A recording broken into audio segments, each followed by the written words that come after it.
Story zone, তোমার অনুভূতিদের খুঁজে নাও এখানেই।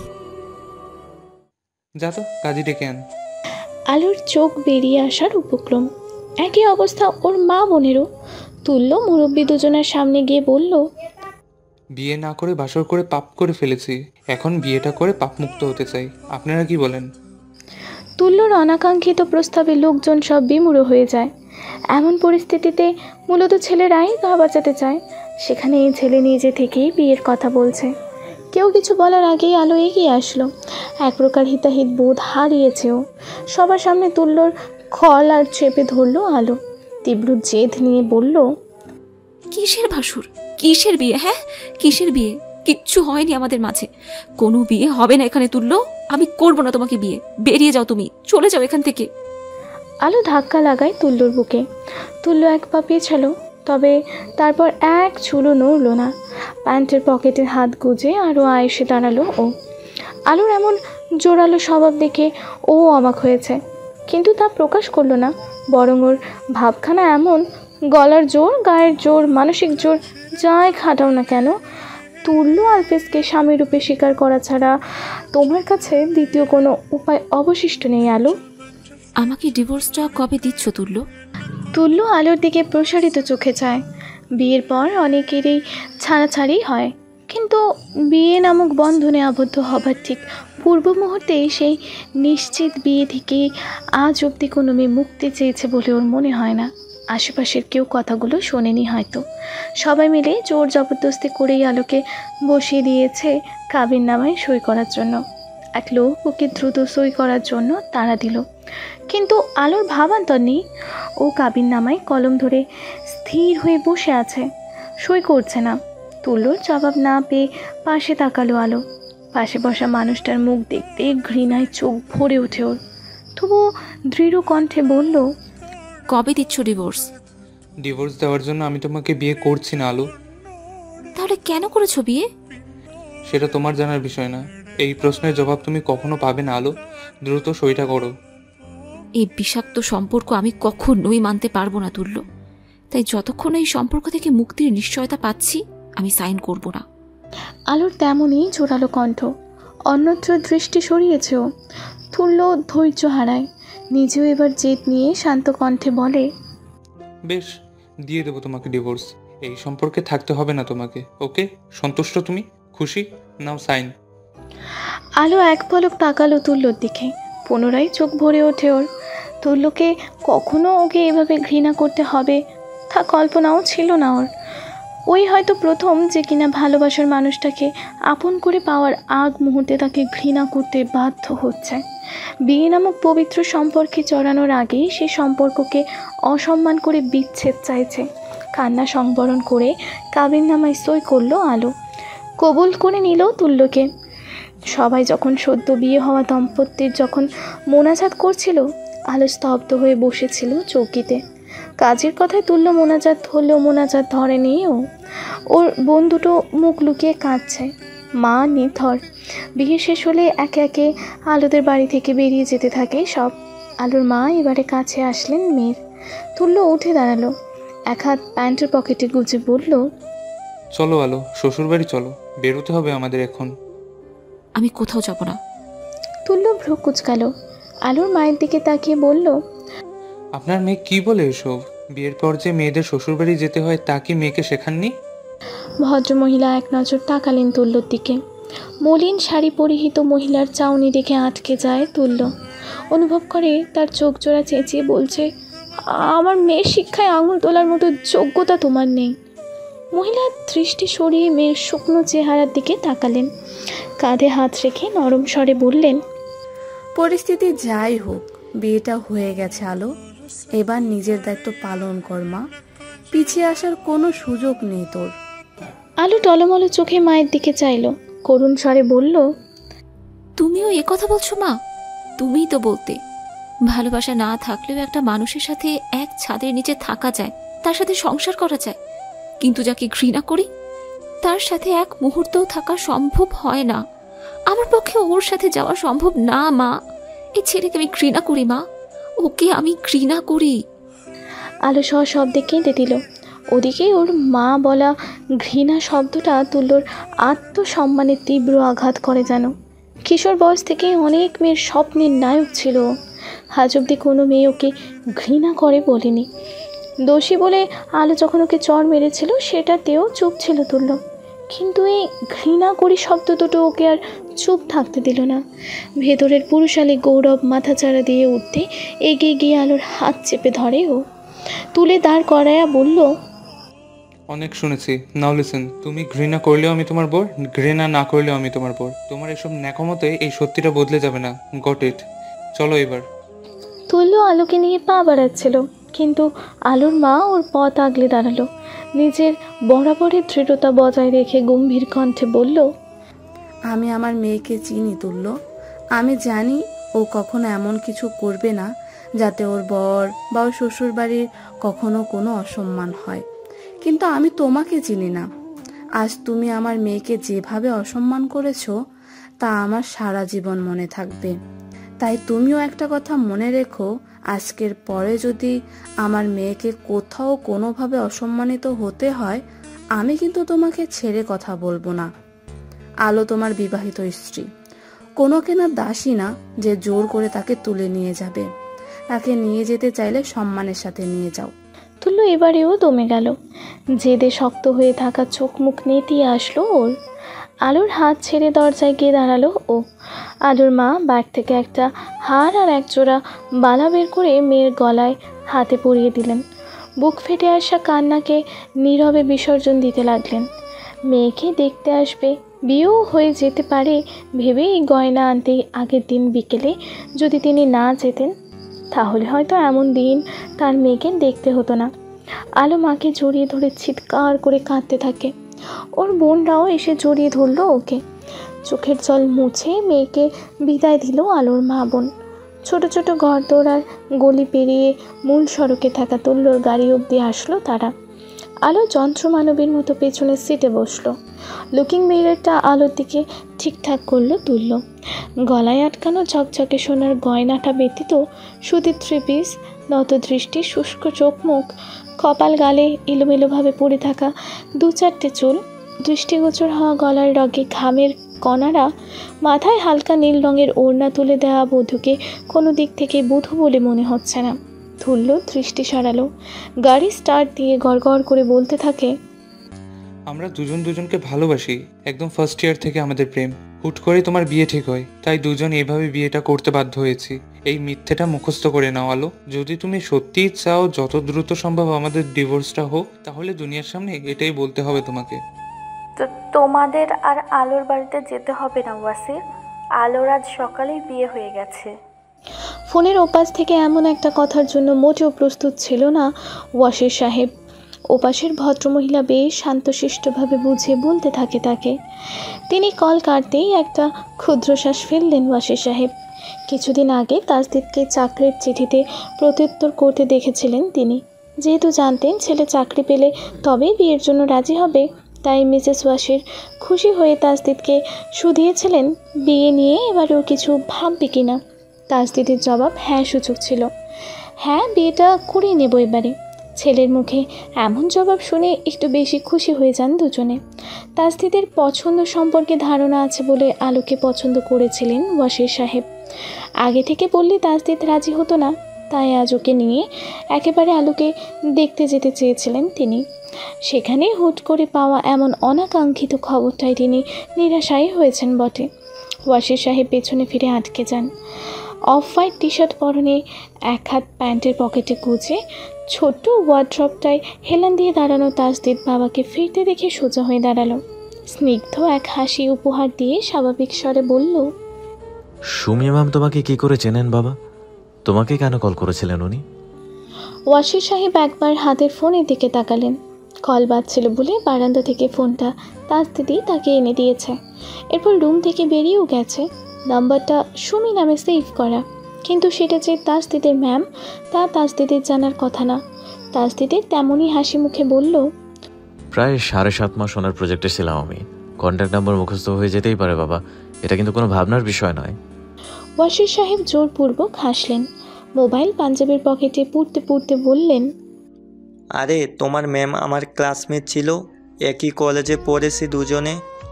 আর আমার দ্বিতীয় প্রশ্নের উত্তর? ওয়াসি সাহেব কিছুটা ইতস্তত করতে লাগলেন এবারে। তাজদিদ বাবার দিকে এগোলো, ঠোঁটের সৌজন্য হাসিটা রেখে স্পষ্ট গলায় বলল, প্রথম প্রশ্নের উত্তরটাও তুমি পুরোপুরি দাওনি, সমস্যা নেই, আমি বলছি না হয়। তোমার কলেজের ক্লাসমেট যে আমারই ভার্সিটির প্রফেসর এটা তুমিও জানতে না, কিন্তু ম্যাম যখন আমাকে প্রজেক্টে ফেরানোর জন্য কনভিন্স করাতে তোমাকে ক্যাম্পাসে ডাকলো, সেখানে গিয়ে তুমি জানতে পারলে যে সে তোমার ক্লাসমেট। তোমাকে ডেকে নিয়ে আমি যাতে এই লাস্ট স্টেজে প্রজেক্টটা না ছাড়ি এ নিয়ে তোমার কলেজের ক্লাসমেট তোমাকে প্রচুর অনুনয় করলো। তুমি আর মানা করতে পারলে না, রাজি হয়ে গেলে আমাকে রাজি করানোর জন্য। এখন তোমার সে রাজি করানোর প্রোগ্রেস কত দূর সেটা জানতেই ম্যাম তোমাকে কল করেছিল, তাই তো? ওয়াসি সাহেব বিস্ময়ে চাইলেন ছেলের দিকে। তাজদিদের বলা একটা বর্ণ মিথ্যে নয়, তবে শেষ লাইনটা বাদে। সত্যি তাজদিদকে মানানোর জন্য ডাকা হয়েছিল তাকে। কেবিনে প্রফেসর সুমির সাথে কথা বলার সময় আলো একবার এসেছিল। কোনো এক পড়ার বিষয়। নম্র শালীন স্বভাব আর মিষ্টিভাষী মেয়েটাকে ছেলের জন্য প্রথম দেখাতে বেশ পছন্দ হয়ে যায় তার। প্রফেসরের সাথে সেদিনই আলোর বিষয়ে কথা বলে আসেন তিনি। আলোর বিষয় না জানলেও ছেলের এত বড় সিদ্ধান্তের বিপরীতের ভাবনা ওর কাছ থেকে লুকিয়ে গেছেন, আর সেটা তাজদিদ জেনে গেছে ভেবে ওয়াসি সাহেব লজ্জিত বোধ করলেন। তার চেহারায় অন্ধকার নেমে আসে। প্রথমবারের মতো বাবার চেহারায় এমন অনুশোচনা দেখে তাজদিদ আকস্মাৎ বাবাকে শক্ত করে জড়িয়ে ধরল ও। ওয়াসি সাহেব চমকালেন। বিস্ময়ে আস্তে ধীরে তাজদিদের পিঠে হাত রাখতেই ও স্পষ্টভাবে বলল, আই এম সরি বাবা, তোমার অসম্মান অনুশোচনা কোনোটাই হোক, আমি সেভাবে কিছু বলতে চাইনি, বিশ্বাস করো। ব্যাস তুমি আমার থেকে কোনো কথা লুকিয়ে গেছো এটাই মানতে পারছিলাম না। তুমি যে প্রজেক্ট নিয়ে ম্যামের সাথে কথা বলছো সেটা তুমি আমাকে বললেই পারতে, বলনি যখন, তাহলে আমি কোনোভাবে তোমার ভরসা থেকে সরে গেছি হয়তো। সেটা সম্পূর্ণই আমার ব্যর্থতা, সেই দূরত্বের জন্য আমিই দায়ী, আমিই দোষী বাবা। তুমি মন খারাপ করে আমার দোষ আর বাড়িও না please, I am sorry again. Wasi সাহেব নিজেও শক্ত করে জড়িয়ে ধরলেন ছেলেকে। চোখ বন্ধ করে অনুভব করলেন কত বড় একটা ভুল করতে চাচ্ছিলেন তিনি। ভালো হয়েছে আলোর বিয়েটা হয়ে ওনাদের যাওয়াটাই বাতিল হয়েছে, নয়তো ছেলের কাছে হয়তো আরও অনেক বেশি ছোট হয়ে যেতে হতো তাকে। ব্যস্তভাবে সিঁড়ি বেয়ে নামার সময় ড্রয়িং রুমে ছেলের সাথে অপরিচিতা মেয়েকে দেখে পায়ের গতি কমে আসে তৈয়ব আলফিজের। বিফক্রেস হাতে স্যুট বুট পরিহিত বাবাকে দেখে তুল্য বুঝল অফিসের জন্য বেরিয়ে যাচ্ছে সে। বাবার ভাঁজ পড়া কপাল দেখে পাশে দাঁড়ানো আলোর হাত চেপে ধরল তুল্য। আলো মাথা নিচু করে দাঁড়ানো। তৈয়ব আলফিজ সিঁড়ি থেকে নেমে এসে তুল্যর আলোর হাত ধরে রাখা পর রোগ করলেন। গুরুগম্ভীর আওয়াজে বললেন, কেউ? ও আলো, আমার বউ, তোমার বৌমা। ছেলের উচ্চারণ করা চারটি শব্দ তৈয়ব আলফিজের কাছে বিষের মতো অনুভব হলো। আলো দৃষ্টি নত রেখে মৃদু স্বরে সালাম দিল তাকে। তৈয়ব আলফিজ হুঙ্কার ছেড়ে বললেন, বৌমা মানে কিসের বৌমা? হুট করে তুমি যাকে তাকে ধরে আনবে আর বলবে সে তোমার বউ? এই করলেই সে আমার বৌমা হয়ে গেল? ধরে আনিনি, বিয়ে করে এনেছি। ফার্স্ট ইয়ার থেকে আমাদের প্রেম ছিল, ভেবেছিলাম পরে তোমাদের জানিয়ে বিয়েটা করব। তুমি মানো বা না মানো সেটা তোমার বিষয়, কিন্তু হুট করে ওর ফ্যামিলি ওকে অন্য জায়গায় বিয়ে দিয়ে দিচ্ছিল, তাই কোনো উপায় না পেয়ে আজকেই দুজন বিয়ে করে নিয়েছি। তৈয়ব আলফিজ বিস্ময়ের সর্বোচ্চ পর্যায়ে পৌঁছালেন যেন। তুল্যুর কোনো কাজে তিনি কোনো দিনই সন্তুষ্ট ছিলেন না, কিন্তু আজকে সব সীমা পার করেছে সে। বিলাসবহুল জীবন নিশ্চিত করতে তার প্রাক্তন স্ত্রী যখন তাথৈকে দাবি করেছিল, সেদিন থেকেই ছেলে মেয়েকে বিত্তবান পরিবারে বিয়ে দেওয়ার জেদ ছিল তৈয়ব আলফিজের। সেখানে তুল্য চাল চুলোহীন কোথাকার কোন মেয়েকে এনে অম্বুনিরে তুলেছে, তা কখনোই তার পক্ষে মানা সম্ভব না। ছেলে মেয়েদের গরিবের ঘরে বিয়ে দিয়ে ওদের জীবন শেষ করে দিয়েছ। দুনিয়া উল্টে গেলেও প্রাক্তন স্ত্রীর কাছ থেকে এমন কথা শুনতে নারাজ তিনি। তেজি স্বরে বললেন, কিসের বিয়ে? আমি কোনো বিয়ে মানি না তুল্য। ওকে যেখান থেকে এনেছো সেখানে ফিরে দিয়ে এসো, যাও। টায়ার্ড লাগছে ড্যাড, তর্কের এনার্জি নেই। তাছাড়া তর্ক করলে সত্যিটা বদলেও যাবে না। ও এখন থেকে অম্বুনিরেই থাকবে, অভ্যাস করে নাও। অভ্যেস করতে হবে না বাবা, আমি অভ্যেস হতে আসিনি। হ্যালো ডিয়ার লিসেনার্স, আপনারা শুনছেন স্টোরিজ অন প্রেজেন্স ধারাবাহিক পর্ব গল্প। আমাদের সামগ্রিক প্রচেষ্টাকে উৎসাহিত করতে লাইক অ্যান্ড কমেন্ট করতে ভুলবেন না। Thank you. এতক্ষণে এগিয়ে আসলো আলো। তুল্য তাকালো ওর দিকে। আলো ওর কথায় সায় দেবে কি না এ নিয়ে সন্দেহ আছে ওর। বলার সুযোগ থাকলেও হয়তো আলোকে বলতো কথা না বলতে। তৈব আলফিজের রাগ বাড়ল কেবল। বুঝলেন আর একদণ্ড থাকলে যে কোনো কিছু করে ফেলতে পারেন তিনি। নিজেকে শান্ত করতে দ্রুততার সাথে বেরিয়ে গেলেন তিনি।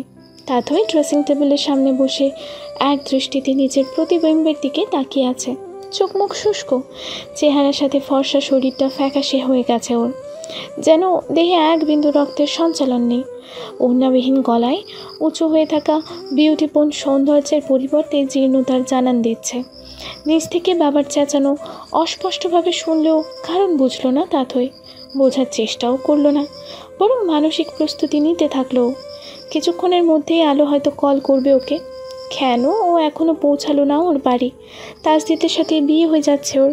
তাজদিদের কথা ভাবতেই পুনরায় চোখ ভরে ওঠে তাথইয়ের। কানে আওয়াজ আসে, তাথই। আয়নাতেই দরজায় দাঁড়ানো তুল্যর দিকে তাকালো তাথই। ঠিক 1 সেকেন্ডের মাথায় ওর দৃষ্টিসীমায় অবতীর্ণ হয় আলো। ওড়না দেয়া নতমস্তকের আলোকে অম্বনীরে দেখে নিজের চোখকে বিশ্বাস করলো না তাথই। তুল্য কিঞ্চিত ঘাড় ঘুরিয়ে আলোকে দেখে নিল, একদম স্বাভাবিক ভঙ্গিতে বলল, তোর ভাবি, ওয়েলকাম কর ওকে। তাথই প্রতিক্রিয়া করা ভুলে যায়। কি ঘটছে বুঝে না উঠে একবার ভাইয়ের দিকে তো একবার আলোর দিকে তাকায়ও। অনুভূতি শূন্য হয়ে এগোয় তুল্য আলোর দিকে, বিস্ময় বলে, কি বলছিস তুই এসব? কখনো এভাবে তোমার সামনে দাঁড়াতে হবে তা আমি জীবনেও কল্পনা করিনি তাথই। 3 বছরের প্রেমকে পরিণতি দিতে, পরিবারের অবাধ্য হতে আর তোমার বন্ধুত্বের জলাঞ্জলি দেওয়ার মতো পাপ করতে বাধ্য হয়েছি। উপায় ছিল না আমার, পারলে আমাকে ক্ষমা করে দিও। মন্ত্রপুতের মতো বলে দেয় আলো। ওর জবাব শুনে টপ টপ করে জল গড়াতে থাকে তাথইয়ের চোখ দিয়ে। সর্বোচ্চ ঘৃণা নিয়ে ভাইয়ের মুখপানে চাইলেও বুঝতে বাকি রইল না বিয়েটা তুল্যর জেদের ফল। যেহেতু ও বলেছিল কাউকে কিছু জানালেও আত্মহনন করবে, তাই তাজদিদের সাথে আলোর বিয়ে আটকাতে আলোকে নিজেই বিয়ে করে অম্বুনিরে নিয়ে এসেছে তুল্য। বোনের কান্না দেখে তুল্য হয়তো কিছু বলতে চাচ্ছিল, আর তার আগেই ওকে চড় মারতে উদ্যত হয় তাথই। এরই মাঝে ঘটে যায় আর এক অনাকাঙ্ক্ষিত ঘটনা। মুহূর্তের ব্যবধানে কি হয়েছে তা অনুভব করে কিং কর্তব্য বিমূঢ় হয়ে যায় দুই ভাই বোন। ওদের মাঝখানে কিঞ্চিত ঘাড় বাঁকিয়ে চোখ বন্ধ করে দাঁড়ানো আলো। তাথই দেওয়া চড় তুল্যর গায়ে পড়ার আগেই আলো ওদের মাঝে এসে দাঁড়িয়েছে। ফলশ্রুতিতে চড়টা ওর গালেই পড়েছে। হতবিহ্বল তাথই তৎক্ষণাৎ বাহাতে ডান হাত চেপে ধরল নিজের, কঠোর স্বরে বলল, আলো। আলোর ভাবান্তর হলো না। আস্তে ধীরে চোখ খুলে তাথইয়ের দিকে তাকালো। নাক টেনেই মলিন আওয়াজে বলল, বিয়েটা যদি দোষ হয় তাহলে চরটা আমারও প্রাপ্য তাথই। আর যেহেতু তুল্য আমার স্বামী, ওর প্রাপ্য চরটাও তুমি বরং আমাকেই মারো। কি বলছো তুমি এসব? ঠিকই বলছি, ভালো যখন বেসেছি একটু শাস্তি তো পেতেই হবে। তাথইয়ের বিস্ময় কাটে, বুঝতে পারে তুল্য আলোকে বুঝিয়ে এনেছে, বাধ্য করেছে ওকে নিজের কথা মতো করতে বলতে। নিজেকে সামলে তাথই জোর গলায় বলল, তুলোকে ডিফেন্ড করতে এসো না আলো, ও এসব ডিজার্ভ করে না। আর তুমি কত বড় মিথ্যে বলছো তুমি জানো সেটা? তুমি মিথ্যে বলছি না তাথই, এক বর্ণও মিথ্যে বলছি না। এতদিন কেবল সত্যিটা লুকিয়েছি, তাই তুমি জানো না এই সত্যের গভীরতা কতখানি। তাথই কাঁদছে, আর বলার জোর পায় না ও। ওর মনে হতে থাকে একা ওর জন্য কতগুলো জীবন নষ্ট হয়ে গেল। চারপাশ ঘুরতে থাকে তাথইয়ের, হাত পা অসাড় হয়ে আসতে থাকে ক্রমশ। এখনও অবধি ওর ভালোবাসায় পাগলামো ছিল, কিন্তু সে ভালোবাসা এখন হয়ে গেছে অপরাধ।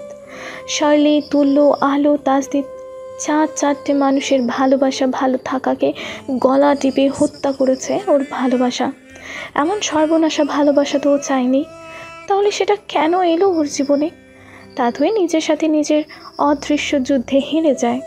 শরীরের ভর ছেড়ে দিয়ে মেঝেতে ঢলে পড়ল ও। তুল্য ছুটে এসে বোনকে ধরল, কোনো মতে নিয়ে শুইয়ে দিল বিছানায়। আলো দ্রুত গিয়ে পানির গ্লাস এগিয়ে দিলে ওকে। বিছানায় বসা তুল্য পুরোটা সময় যেন একটা ঘোরের মধ্যে ছিল। তাথইকে বলা আলোর একটা কথাও কেন যেন একবারের জন্য মিথ্যে মনে হয়নি ওর। এত জোর গলায় কখনো মিথ্যে বলা যায় না, আলোর পক্ষে তো সেটা আরও সম্ভব হবার কথা না। তুল্য পানির গ্লাস হাতে নিয়ে তেজ দেখিয়ে বলল, আমার সামনে চলে এসে চর খেয়ে উদারতা না দেখালেও চলবে, এর কোনো প্রয়োজনীয়তা ছিল না। আলো সোজা হয়ে দাঁড়ালো, তাচ্ছিল্য করে বলল, প্রয়োজনীয়তা অনেক কিছুরই ছিল না তুল্য। তাছাড়া তাথইয়ের দেওয়া চর আর এমন কি, আমার জীবনের সবচেয়ে বড় চরটা তো তুমি আমাকে মেরেছ। আফসোসের বিষয় হলো সে তোমার সাথে আমাকে এক ছাদের নিচে থাকতে হবে, দুনিয়ার সামনে নাটক করতে হবে। We are happily married couple, made for each other. শহরে সন্ধ্যা নেমেছে, সবেমাত্র ল্যাম্পপোস্টে জ্বলা রাস্তা দিয়ে হলের দিকে এগোচ্ছে শার্লি। ক্যাশ আউট করাতে দোকানে গিয়েছিল ও। হাতের মুঠোয় থাকা ছোলা বুট একটু পর পর ওপরে ছুঁড়ে দিচ্ছে, হাঁ করে সেটা মুখে নিচ্ছে। আবারও মোবাইল দেখতে দেখতে গেট অবধি আসলো ও। ভেতরে ঢুকবে হুট করেই ওর মনে হলো কিছুটা দূরে গাড়ির হেডলাইট দুবার জ্বলে উঠেছে। আবছা অন্ধকার আর অন্যমনস্ক বলে গাড়ির রং বোঝেনি শার্লি, তবুও কী ভেবে ছোলা বুট মুখে পড়ে পেছনে ফিরল ও। গাড়ির ভেতরে লাইট অফ। শার্লিকে দাঁড়াতে দেখে ড্রাইভিং সিট থেকে বেরিয়ে আসে এক পুরুষালী অবয়ব। ঈষৎ আগ্রহ নিয়ে কপাল কুঁচকে দুই পা এগোলো শার্লি। অবয়ব নিজেও এগোলো। কিছু দূর এগোতেই ল্যাম্পপোস্টের আলোয় দৃশ্যমান হয় তার মুখ, তুল্য। শার্লি দাঁড়িয়ে যায়। তুল্যকে এখানে কল্পনাও করতে পারে না ও, অথচ মানুষটা তুল্যই। শার্লি মনে মনে খুশি হয়। আগের দিন অম্বুনেরে আলফেজ পুত্র যে ব্যবহারটা করেছিল ওর সাথে, তার দায় মেটাতেই মহোদয় ওর হল অবধি চলে আসবে এটা ভাবেনিও। তবুও চোখে মুখে রাগ দেখিয়ে চলে আসছিল শার্লি। তুল্য পেছন থেকে ডাক লাগালো, শার্লি শোন। পা থামে শার্লির। তুল্য ওকে এভাবে ডেকেছে আর ও থামেনি এমন একবারও হয়নি, কিন্তু ওর রাগটাও তো মূল্যহীন না, তাই দাঁড়ালেও পেছন ফিরল না ও। তুল্য ক্লান্ত শরীরটা নিয়ে কোনো মতে ওর পাশে এসে দাঁড়ালো। শার্লির মুখে ল্যাম্পপোস্টের হলুদাভ আলো পড়েছে। কালো ঢোলা ঢালা টি শার্ট, ঢোলা প্লাজো, ছোট্ট ছোট্ট চুল আর সেই অভিমানে ফুলে থাকা নাক। এই দুদিনে এতটুকুও বদলায়নি শার্লি, অথচ তুল্য সবটা বদলেছে। ঝড়ের মতো বদলে গেছে সবটা। শার্লি ফিরল না ওর দিকে, গম্ভীর আওয়াজে বলল, কি হয়েছে? শুধু অম্বনীরে অপমান করে শান্তি পাচ্ছিলি না, এখন হলেও এসেছিস আমাকে অপমান করতে? তুল্য জবাব দেয় না। ও এক দৃষ্টিতে দেখে চলেছে শার্লিকে। জবাব না পেয়ে শার্লি বিরক্ত হলো, বুকে হাত গুজে বলল, এভাবে দাঁড়িয়ে থাকতে তো আসিসনি, যা বলবি দ্রুত বল, যেতে হবে আমাকে। তোর মৌনব্রতের সাক্ষী হওয়ার সময় আমার নেই তুল্য, তুই বরং থাক এখানেই দাঁড়িয়ে, আমি যাচ্ছি। আমি আলোকে বিয়ে করে নিয়েছি শার্লি। শার্লি পা বাড়াচ্ছিল। পেছন থেকে তুল্যর বলা কথাটা যেন বুঝে উঠল না ও। ঠিকঠাক শুনতে পায়নি ভেবে তুল্যর দিকে তাকালো। তুল্যর গায়ের রং তাথইয়ের মতোই, বেশ ফর্সা, মুখটায় কেমন কালশিটে ভাব, চোখে গর্ত, সিগারেটের সাথে পুড়ে যাওয়া ঠোঁট জোড়া বরাবর কালো। সেই ঠোঁট আজ অনিয়মিত হারে শুষ্ক। কফি রঙের টি শার্ট পরিহিত মানবের মাঝে সর্বদা যে অহংকারী ভাব থাকে তা আজ নেই। তার চোখে মুখে কেবল অসহায়ত্ব। শার্লি এগোলো, কিঞ্চিত অপ্রস্তুত হেসে বলল, কি বললি তুই? আমি আলোকে বিয়ে করে নিয়েছি, আজ সকালে অফিসিয়ালি বিয়ে হয়েছে আমাদের। শার্লির হাসি হারায়, আবারও জোরপূর্বক হাসে ও। স্বরে কৌতুক মিশিয়ে প্রশ্ন করে, মজা করছিস আমাকে জেলাস ফিল করাতে, তাও আবার আলোকে নিয়ে? তুল্য জবাব দেয় না, দিশেহারার মতো হেদিক ওদিক চায়ও। ঢুক গেলে সাহস সঞ্চারের চেষ্টা করে। তারপর কোমরের পেছনে গোছা কাবিননামা বের করে তুলে ধরে শার্লির সামনে। শার্লির হাসিটা এবার পুরোপুরি হারায়, শ্বাসের গতি বাড়ে, ভেতরে অদ্ভুত এক ভয় শুরু হয়। তুল্যর হাতে কাগজ, চোখে জল। কাঁপা কাঁপা হাতে কাগজটা হাতে নেয় শার্লি। ওটা পড়তে পড়তে চোখ জ্বলতে শুরু করে ওর। ভেতরের রাজ্যের কষ্টেরা তাণ্ডব শুরু করতে থাকে। শালি টের পায় ওর বুকের বাঁ পাশটায় রক্তভরা যন্ত্রটা কোনো অদৃশ্য ধারালো আঘাতে রক্তাক্ত হয়ে যাচ্ছে। ওর শ্বাসেরা থেমে যেতে চাইছে। কাগজের শেষাংশে আলো তুল্য সই দেখতেই গায়ের যে সব শেষ হয়ে যায় ওর। হাতে থাকা কাগজটা পৃথিবীর সবচেয়ে ভারী বস্তুটা বলে মনে হয়। কাবিননামা হাত থেকে পড়ে যায় শার্লির, সমগ্র শরীরে ঝাঁকি দিয়ে ওঠে। চোখের জলকে আটকাতে না পেরে শার্লি দুহাতে মুখ চেপে ধরল। দুনিয়ার সমস্ত অবিশ্বাস এক করে তুল্যর দিকে তাকালো ও। তুল্য উবু হয়ে রাস্তা থেকে কাবিননামা তোলে। শার্লির দিকে তাকানোর সাহস হয় না ওর, মাথা নিচু করে দাঁড়িয়ে রয়। ওকে এমন নিশ্চুপ দেখে শার্লির দুনিয়াটা আরও ভাঙচুর হয়ে আসে। বাস্তবতা বুঝতেই বাঁধ ভাঙা স্রোতশ্রেণীর মতো তুল্যর ওপরে ঝাঁপিয়ে পড়েও তুল্যর টি শার্টের গলার দিকটা দুহাতে মুঠো করে নিয়ে চেঁচিয়ে বলল, কেন? তুল্য জবাব দেয় না, চোরের মতো দৃষ্টি লুকাতে থাকে শার্লির থেকে। ওর হাত থেকে নিজেকে ছাড়ানোর চেষ্টা করতে থাকে, কিন্তু প্রথমবারের মতো তুল্য টের পায় এই সামান্য জোরটুকু ওর গায়ে নেই। শার্লি আহত বাঘিনীর মতো আবারও চেঁচালো, জবাব দে তুল্য, কেন করলি তুই এটা? কজ আই লাভ হার, আমি ওকে ভালোবাসি তাই। তৎক্ষণাৎ তুল্যকে ছেড়ে দেয় শার্লি। আটকে রয় কয়েক দণ্ড, ঘাড় বাঁকিয়ে বিস্ময় তাকিয়ে রয় তুল্যর দিকে। পর মুহূর্তে আবারও ঝাঁপিয়ে পড়েও তুল্যর বুকে, সমস্ত শক্তিতে জড়িয়ে ধরে। ওর বুকে মুখ গুজে বলতে থাকে, না না, তুই মিথ্যে বলছিস তুল্য, তুই আলোকে ভালোবাসিস না। আমি জানি তুই আলোকে ভালোবাসিস না। তোর ভালোবাসা আলো কেন হবে? আলো তো কখনো কোথাও ছিল না, আমি ছিলাম। তুই তো আমাকে ভালোবাসতিস তুল্য। তাহলে এগুলো কি বল? কিসের শাস্তি? কি করেছি আমি? তুই একবার বল, আমি তো সব কথা শুনবো তুল্য, তুই শুধু একবার বল। অবুঝ শিশুর মতো হাও মাও করে কাঁদতে থাকে শার্লি। তুল্য ঠোঁট চেপে ধরে ওকে ছাড়ানোর চেষ্টা করতে থাকে, লাভ হয় না। ওর গায়ে আজ সত্যিই জোর নেই। শার্লি তেমনই বলে চলেছে, কেঁদে চলেছে। তুল্য গায়ে জোরে না পেরে বলল, যা তা বলছিস তুই? আমি তোকে কি একবারও বলেছি আমি তোকে ভালোবাসি? তোর বলতে হবে না। হ্যাঁ, আমি জানি তুই আমাকে ভালোবাসিস।